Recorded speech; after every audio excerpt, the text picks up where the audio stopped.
A green economy is an economy that contributes to everybody's well-being. It explicitly looks to create more inclusive wealth and more opportunities for sharing benefits of economy more broadly. Second thing it does is it makes sure that it doesn't further damage our natural world. It looks to actually be a positive contribution to how we manage our natural systems. So in our Green Economy Coalition, over the last few years, we've had lots of dialogues and conversations all the way around the world.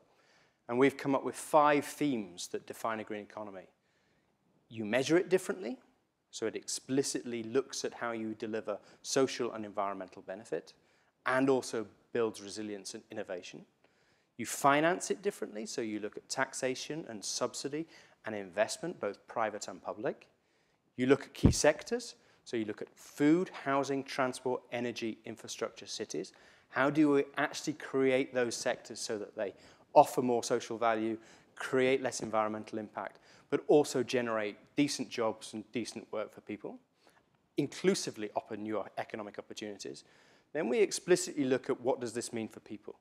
How does it build their resilience, their well-being, reduction in poverty, but how do they become stakeholders in this new economy, much more than the previous economic models that we have? How do they become owners and shapers and really start looking for decent work and decent jobs?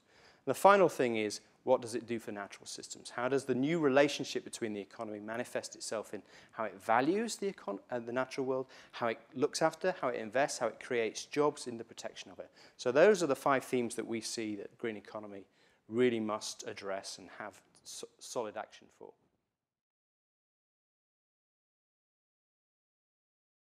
So the Green Economy Coalition works in a number of different ways. It has a set of 3 core activities which it addresses. The first is it is about dialogue. It's about creating the space for people to engage in this term so that they can own it, shape it, develop it for themselves, and it starts to serve them. The second thing that we do is we try and bring all that knowledge together and create a shared narrative, a shared story, exchange of knowledge across different groups all the way around the world. And that's our knowledge-based and shared narrative.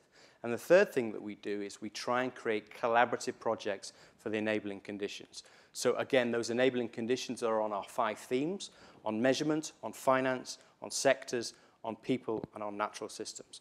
That's the way that we generate both change, understanding, and opportunity for people to be engaged.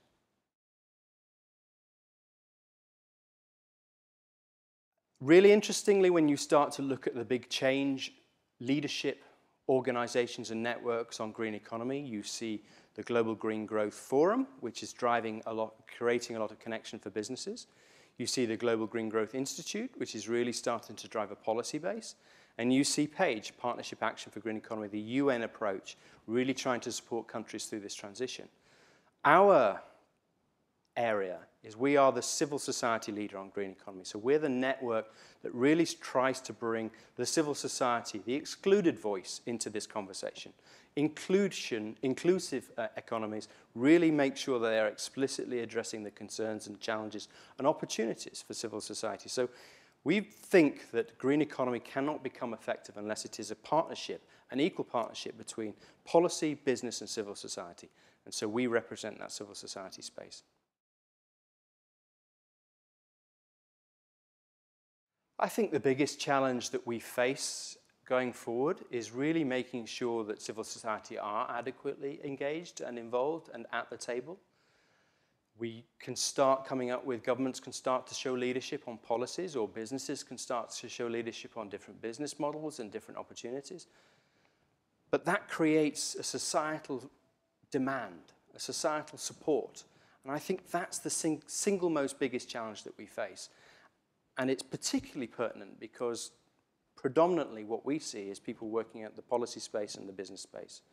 The civil society space is, for me, the hardest, but also one of the most necessary. Because unless this becomes something that people vote for and people buy, the change will only remain incremental.